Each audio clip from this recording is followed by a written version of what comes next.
Good morning and welcome to Local Business Focus. I'm Sally Barker.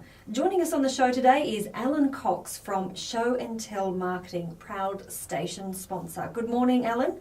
Good morning, Sally. Now, today we're talking about how marketing has changed. Now, there's a lot to pack into this episode, so take it away. The old style is injection. It's interruptive.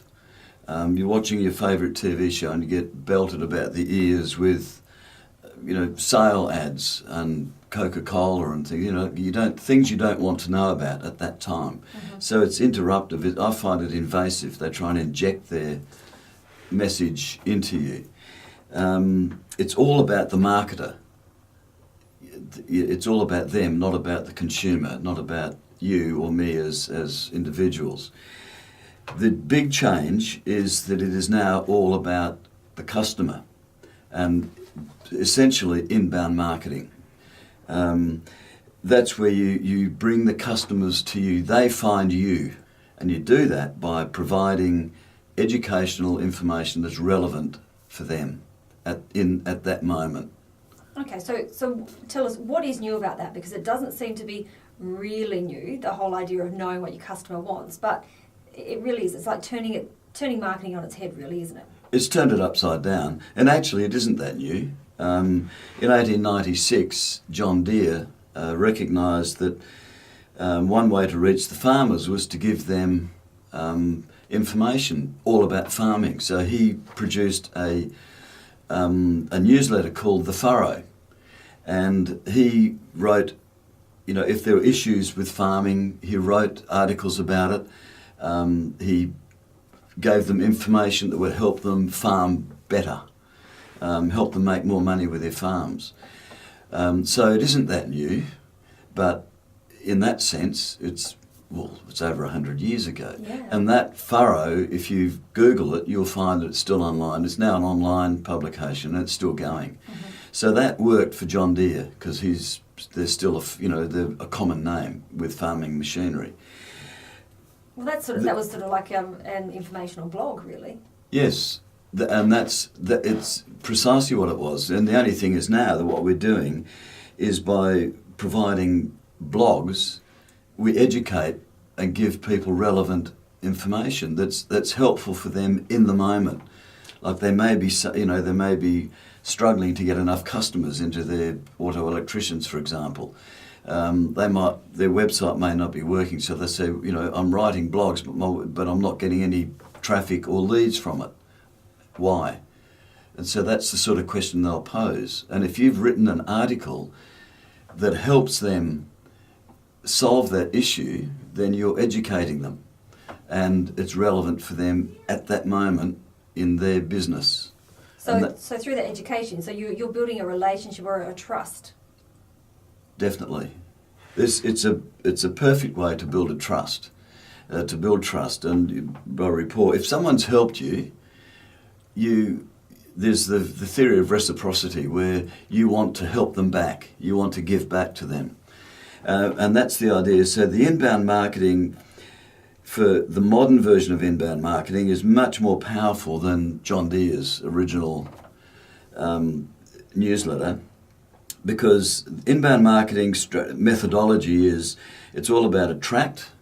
You attract strangers to your website by using blogs, keywords, SEO, search engine optimization, and social media. You convert them into leads by using forms, calls to action, and landing pages.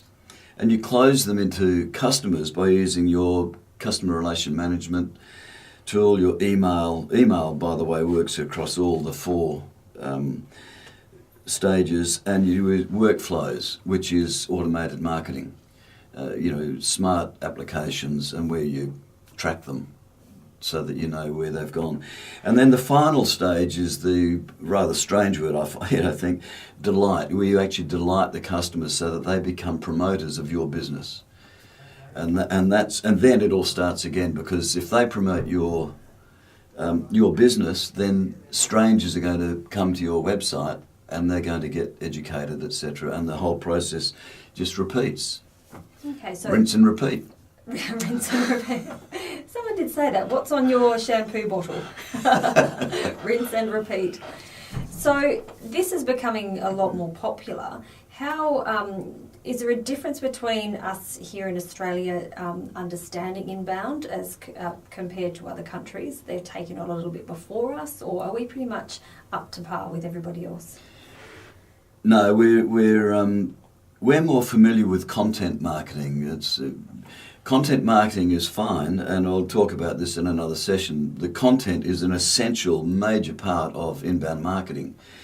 But content on its own is not enough. You need to have more, and that's where the inbound comes in. The content will get you the traffic. What happens after that is you need to convert them into leads, and you need to convert the leads into customers.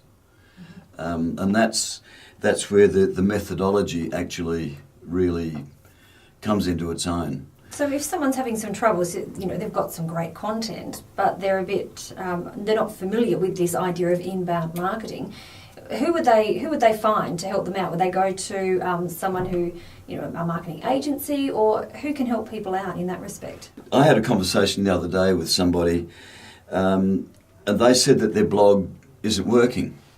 They're not, they're putting the blogs up, but they're not getting the traffic.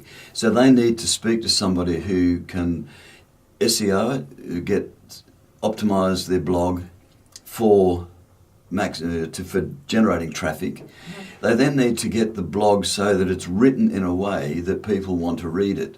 When I saw what they were doing, it's just a block of text. Right. There was no structure to it. Well, there's a way to structure your blog so that it's easy to read. People want to read it. You draw them through.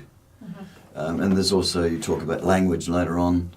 We'll discuss that as to what words you can use to get people to want to connect with you. Yep. Well, there's a new word for our use, language, inbound. Yep. Yes. A new one for us to think about rather than just marketing. True. Yep. Wonderful. All right, so thank you so much for joining us this morning on Local Business Focus. Alan Cox from Show and Tell Marketing, proud station sponsor.